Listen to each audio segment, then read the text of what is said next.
So, I was looking for thin aluminum foil and cut to like a small width. This is 3 mm, but this is tape and this is way too thick. This is from the masking shop if you're looking for this kind of stuff. The maskingshop.co.uk. But the thing is, I want thin aluminum foil, preferably, difficult word, somewhere along 12 to 50 microns or something. That would be nice. Yeah, so I might have to cut up myself, and that's no easy task, I can tell you that. So I bought cheap aluminum foil, and usually a good indication is to see how many meters they're on the roll. This case it's 30, and I reckon it's thinner than usual. I've seen some rolls with 20, and usually the rolls are kind of the same, just the thickness changes. Yeah, cheap stuff usually is thinner, which in this case I am all for the cheap stuff. I don't need 30 micron thick aluminum foil, which is also available in the shop, but this is supposed to have some sort of easy way of opening. But open here, okay, then what?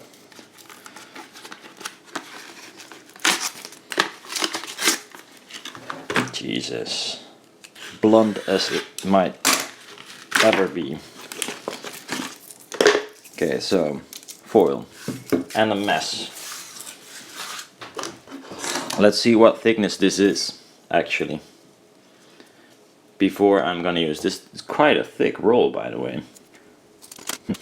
Might be a bit more than I can handle with my idea, but we'll come to that. Let's cut a piece, very straight piece off.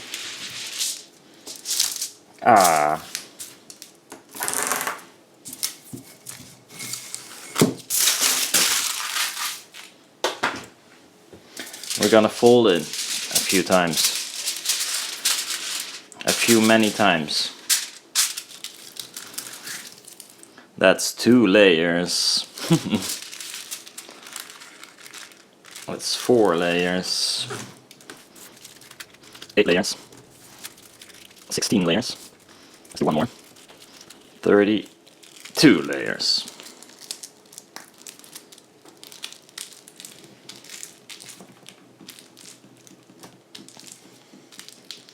It's a nice little package. 32 layers.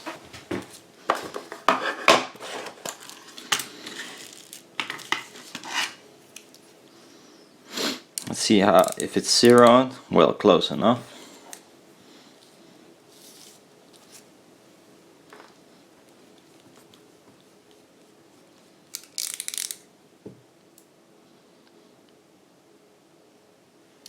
.4, so 400 microns. I am no mathematical wonder, but I think it's around 12 micron.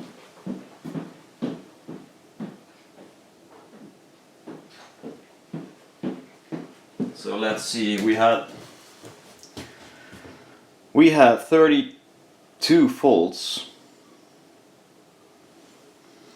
So 32 divided by 400. Oh. No.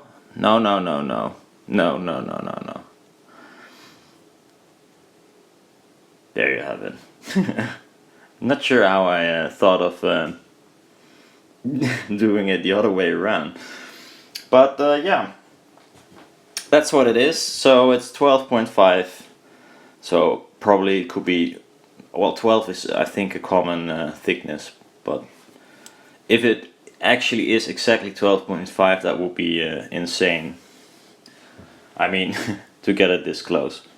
So probably it's somewhere around 12.5. That's actually pretty good. Yeah. So that's cool.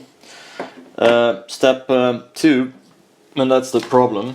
This was the easy part. Sorry.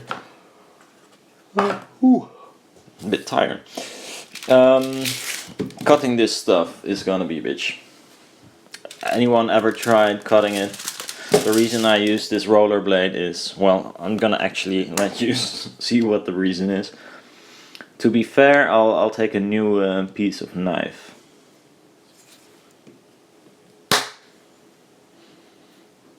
And we're gonna dump it in the, we're gonna dump it in the trash container, but we're gonna use some tape to cover it up.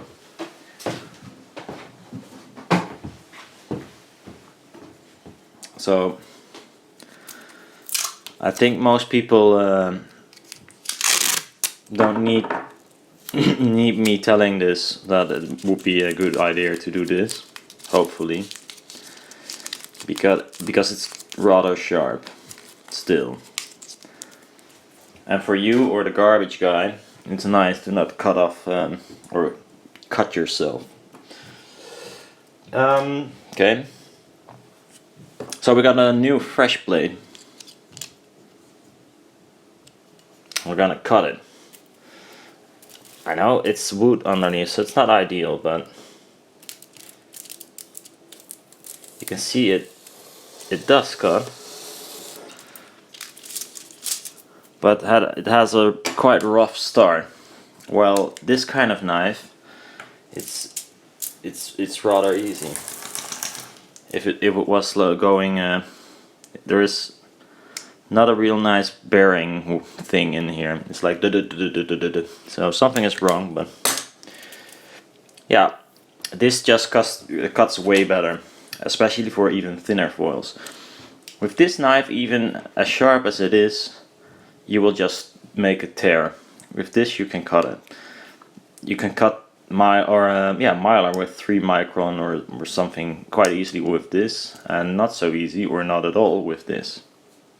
Another option for cutting mylar, by the way, is using a solder iron. But be sure not to use it for any soldering. Or clean it very well. Or don't, but then the soldering won't work that well. So, but now I want thin strips. Nice how they rolled it. Completely out of whack. Just randomly put it on there. So I thought of making a sort of a lathe kind of thing. Actually, like how they cut these bigger rolls. There are several options. There's a rewinding option. And there's a lock cutting. Lock cutting is like a lathe. So this thing will turn. I introduce a knife or something sharp, and it just cuts through the roll while this turns. And rewind cutting is just rewind the foil, cut it, and then rewind it on another spool, a thinner spool. So that's probably giving the nicest result, because if you just go with a knife in here, you get like these rolls. So it isn't the nicest way of cutting it. Rewinding would give a nicer result, but yeah, I think that's too much work for these guys. So they do a log cutting. It's a wonder they could even cut it this small. 3mm is definitely, for log cutting, really the thinnest. Never seen thinner, by the way. So I want to cut this in the 3mm wide thing. And I am gonna go for the log cutting method. Well, at least the first try, because it's the simplest. And I thought I make kind of a lathe structure by a bar holding the whole roll and a motor turning the roll. But as a matter of fact, I'm gonna do it differently. And I'll have to make some drawings. I'm gonna use this blade, and I'm first gonna see why it doesn't roll nicely. This is a new blade on it. I might remove the whole plastic stuff and only use the blade. You can buy these separate. and they're really expensive, or at least for a stupid blade. I think they were 15 or 20 euros for two, which is ridiculous, of course. I mean, this whole thing you could probably buy in a hobby shop or a dump for like 4 euros. So I'm not really sure why the blade is suddenly 5 times as expensive or 4 times. But okay, I couldn't find these, so I bought the blades. Yeah, going to the computer and do some drawings and stuff, and we're gonna CNC some stuff.